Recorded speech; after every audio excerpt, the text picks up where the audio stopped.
guys. This is Calvin, and I wanted to propose something to you as a solution for the police brutality, and I would love to hear your comments. I was having a conversation with a fellow veteran friend of mine, and we were having this conversation, and he brought this up. He brought up the subject. He said, you remember we were in the military, and the military has what is called a uniform code of military justice.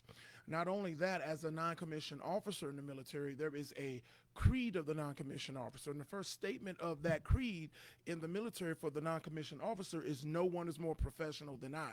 In the military, they had a uniform code of military justice. So the question that he posed is, he said, you remember, well, the scenario he posed was that, you know how in the military, you could end your career. How is it? And when that you could end your career with one or two instances in the military. And when he said that, I said, you know what? I said, you know what's sad about that? I said, there's a bad contrast here. How is it that an officer or a soldier in the United States Army at the federal level, right, can do one, they can smoke, they can get caught in adultery, they can do one thing or one act, and it can mess up their career for life. But we have police officers who can shoot people, kill them, and still get their pension. The military has something, I believe it's called quality, they have QMP, where they review people's records. And if they review your record, you can be made to leave the military. They will give you a payment, but you can be made to leave the military, but you do not get a pension. They will pay you a certain amount of money, but you do not get the option to retire because they're doing, I think that's the Quality and Management Program, QMP. And so this is on people who've been in the military. This is at the federal level. So you can be a staff sergeant, a sergeant first class, serve your country honorably, be at 18 years, about to retire in 2 years, and they do QMP and look at your record and find out you have some things in your record and your career is not ended, but they'll let you know, listen, you will not be able to retire when you only could do 2 more years. They will tell you that we will give you a payment, but you won't be able to retire. So this is the contrast. How is it that these police officers, these supposedly civil servants, how is it that they are able to murder an individual? They are able to murder an American citizen wrongfully. They are able to get away with it and feel that they can get away with it and do it so often. Why? Because the repercussions and the administrative repercussions are not there.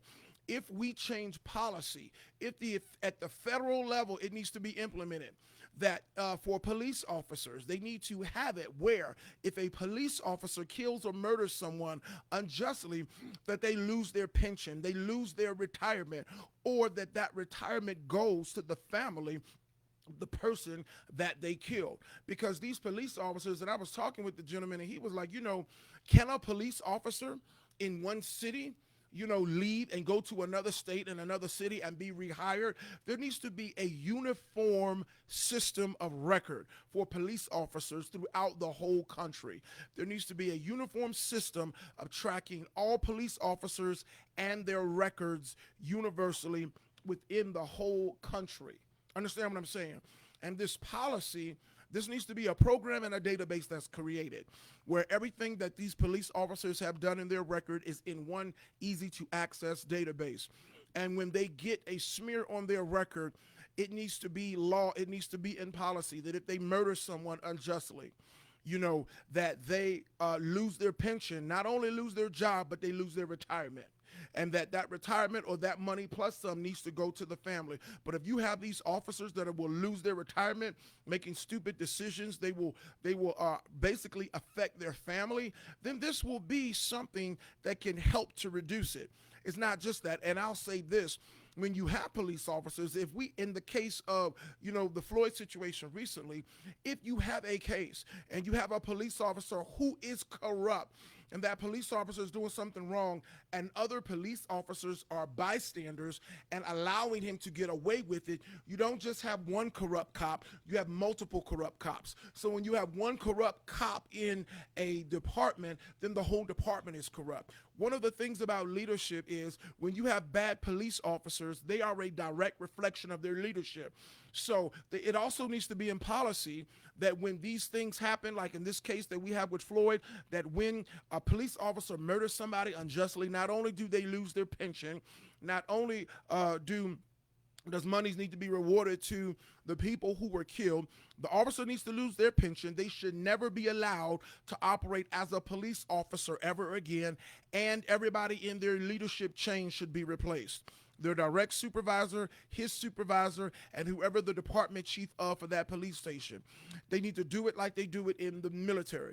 In the military, when certain things happen, they will relieve the squad leader, they will relieve the first sergeant, the captain, the company commander, they'll relieve the battalion commander. Why? Because when you have things like this that go on in your department, it is systemic and it's an issue with leadership.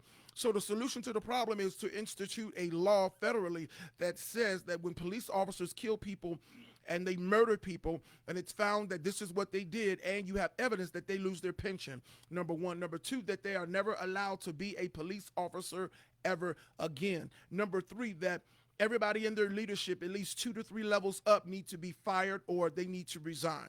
And if you have these types of things in place, this will seek, or this will aid in the reduction of these officers. It will make these officers think twice about ruining their life before you shoot someone. The problem is systemically is that these officers feel like it is okay for them to do this, and they continue to shoot black people. They continue to shoot everybody, but black people at alarming rates and numbers, and they feel that they can. Why? Because they know the laws are in place where they can just lie and say whatever and it'll be okay. And their police department or their leadership don't want a lawsuit, so they're going to try to find a way to cover this up and to make it look like this is what they did. But we are in the day where we have video cameras and we have recording instruments where we can find these things, or we can record them and we can see the facts for ourselves, as in the recent case. But this is a solution that I think needs to be implemented. I think it's a very viable solution that needs to be implemented. There needs to be laws in place that these police officers, not only do they lose their job, but they need to lose their retirement, and also they need to be banned from being a police officer anywhere else in the United States. And number four, they also need their leadership 2 to 3 levels up need to be fired and replaced, because it's systemic. It is a direct reflection of leadership. Just like it happens in the military, just like they do in corporate America. When things like this happen, it's because the senior leadership has allowed it. And somehow the mayors of these cities need to be reprimanded. It needs to be a reprimand of some sort on the leadership, not just the chief of the police department, but also the mayor of the city. It needs to be something reflected saying that these guys are not leading correctly. This needs to be something on their record. And when this stuff happens, it will change the system. So I just wanted to put that out there. Please tell me, if you watch this video, tell me what you think about this. I think that it's very viable. I think this is an actual solution, in addition to some other things, but there need to be things placed in, there need to be things that are started, that are implemented legally at the federal level to help minimize and control this. And so this is what needs to happen. You know, this is just what needs to happen. So what do you think? Let me know.